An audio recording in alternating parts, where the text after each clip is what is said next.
Hi, I'm Kaylee, and today I'm doing another unhaul of some fiction books that I'm getting rid of.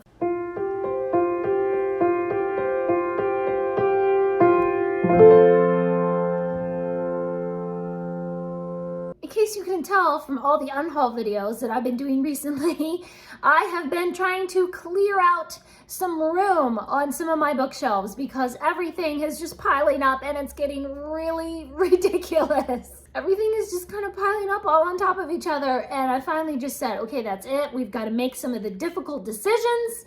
We've got to go in and we've got to clear out some that are not the absolute favorites. So I have a whole bunch of books that I did like. That even some of these where I gave them 4 stars, 5 stars. But for some reason it's just, do I really need that on my shelves? Not really. But before we dive into those, I'm going to reach back here to our booktuber shout out book and we're going to shout out somebody randomly. See, All D Books. So go down to the description and you'll see a link to All D Books. And please go over and subscribe to them. And if you haven't already, please do subscribe to this channel. It really does help me out. And give this video a big like if, like me, your bookshelves are just overflowing. Okay, the first few books that I am getting rid of are some from the So You Want to Be a Wizard series by Diane Duane. I just had some duplicates where I had gotten like a hardback instead of the paperback, or I got a better edition or something like that. So this is High Wizardry, Deep Wizardry, and A Wizard Alone. I love this series so much. I mean, it's just, every book just blows me away, but I don't need these duplicates. So away they go. For some really weird reason, I have 2 copies of the exact same edition of Ghost Night by Cornelia Funk. Why? Just why? I don't know. I do like Cornelia Funk, but this is not my favorite of her books. And so I feel like, I'm just gonna get rid of it. I might read this again someday, but if I'm gonna reread a Cornelia Funk book, I'm probably gonna reread Inkheart. I'm not really gonna reread this one. And these are like in perfect condition and they're beautiful. So I'm gonna pass them on to some other readers who are really going to enjoy them. Then we have The Book of Boy. I gave this 5 stars. I loved this book so much. And then I look at it and I'm like, do I want to keep that? And my brain says yes, and my heart says no. Do you ever have that? And you know, it's like that whole KonMari thing where you ask yourself, does this spark joy? And my gut feeling says, this is not sparking joy. I don't know why. I don't know why this book is in this video. I really can't, I can't like analyze my feelings here. This is a mystery to me, but somehow deep down in my soul, I know this is the right decision to let this go. Strange. Whatever. All right, well, getting rid of this one. It's a wonderful book. Why am I getting rid of it? I don't know. Then we have Entwined by Heather Dixon. This is such a favorite book that I actually end up getting the hardcover, and so I'm getting rid of this old kind of beat up paperback. One of my favorite YA fantasy retellings. It's adorable and fun, but I have a prettier edition now, so I don't need this one. Bibbit Jumps. A publisher sent me this about this little froggy who is learning to jump. And it's cute, but it just wasn't my favorite. And I don't even feel like I want to pass it on to my nieces or anything. So out it goes. The Finch's Fabulous Furnace. This is hilarious. This is fantastic. I think I gave it 4 stars. It is full of the cutest little illustrations. Why am I getting rid of this? This is adorable. I'm never going to read it again. And I'm not sure that my nieces would ever want it. And I mean, if we ever do want to read it, we'll just get it from the library. So, The Goddess Test. I did like this one. I think I gave it 3 or 4 stars.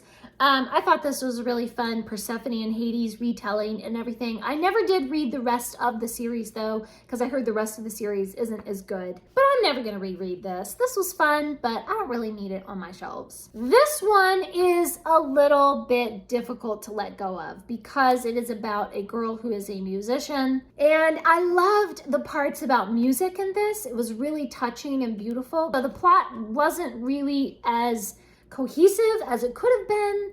And so it was just kind of wah. But the parts about music I really did like. So, I don't think I need to keep this. It had some really, really wonderful bits in it, but overall, the plot was just kind of meandering. So, okay. I have a couple of, I don't know how to say this author's name, Owen Colfer, something. I do love this author, but I have other books of his that are my favorites. So The Supernaturalist, it's very shiny, but it's not my favorite. And Half Moon Investigations is a lot of fun, and I think I did give this 4 stars. But again, not my super favorite. I have other books by this author. I don't need these. The author sent me Thomas Wildis and the Book of Sorrows and Thomas Wildis and the Wizard of Sumeria. I did really like these. I do want to keep reading this series, but I don't feel like I need to keep these first couple of books. Then we have a couple of Alan Garner. I don't understand Alan Garner. I just never have understood any of his stories. I first started reading Alan Garner because a lot of other fantasy writers that I like and admire say in interviews or in biographies and things that Alan Garner inspired them, and Alan Garner is so imaginative and all this, and he's a little too imaginative, and there's no structure, and everything is just chaos, and I can never tell what's happening, and I don't like his writing style. So Elidor is out, and Bag of Moonshine is out. Oh, here's another one of Alan Garner. The Weird Stone of Brisingamen. Alan Garner, man. I just can't make head or tail of his stories. Nope. Whoa, I'm dropping things. The next one is Stowaway. This is a historical novel about the HMS Endeavour. It's a rip-roaring sea adventure, and it's all kinds of fun. I think I gave this 4 or 5 stars. It was an absolute delight. So much fun. I just don't feel like I have to keep this. It's a shame, though, because I love this cover. It's such a cool cover. It goes around the back and everything. But I don't need to keep it around. Fearless. This is another one that I super enjoyed. This is historical fiction about Henry Winstanley, who was the first one who built a lighthouse off of the coast of Cornwall. And so it was really cool to see that as the setting for this fictional story and everything. I just loved this. I thought this was so much fun. It's really interesting and everything, but I'm never gonna reread it. This one I'm not sure about. Calico Bush is a Newbery Award winner. So, if it won the Newbery Award, then you know it's good. This is about a girl who is an indentured servant in 1743. And it's a growing up tale, and she's trying to find her place in the world. And it's wonderful. I mean, it just swept me away into this amazing world of the colonies and everything. But again, it's like, I'm never going to reread it. Like, it was amazingly wonderful. And I'm never going to reread it. So, The next one I'm not really sure about. It is Selkie Girl. I don't know if you guys can see that, but it's Selkie Girl. And it's about a girl who finds out that there are Selkies. I do love the fantasy in this one, and I keep thinking I'm going to reread it, but looking back, I think there were a few problems with the story that weren't as good as it could have been, and I'm just probably never going to reread that. Anna of Byzantium was another one that I loved. It's a historical fiction. I think I gave this 4 stars. It was just so emotional, so intriguing. But again, it's kind of like a one-time deal. Like, this is not something I'm ever going to reread, but I really enjoyed it when I did. So now I'm going to pass it on to someone else to enjoy. A Handful of Magic. This was a cute little story, but it had some issues with pacing. And sometimes the characters would do stuff, and I was just like, why? Why did you do that more complicated thing? Why didn't you just ask for help from blah blah or something, and then it's like, oh, plot reasons, they had to have the big scene, and so that's why. And it was just like, you people don't make sense. Harriet the Spy. I have kept this for so many years because, like, it's Harriet the Spy, and people tell you that it's so good and so iconic and, so cute, and it's childhood and everything. And then when I really think about it, honestly, I don't like Harriet the Spy. I didn't like the movie when that came out years and years ago.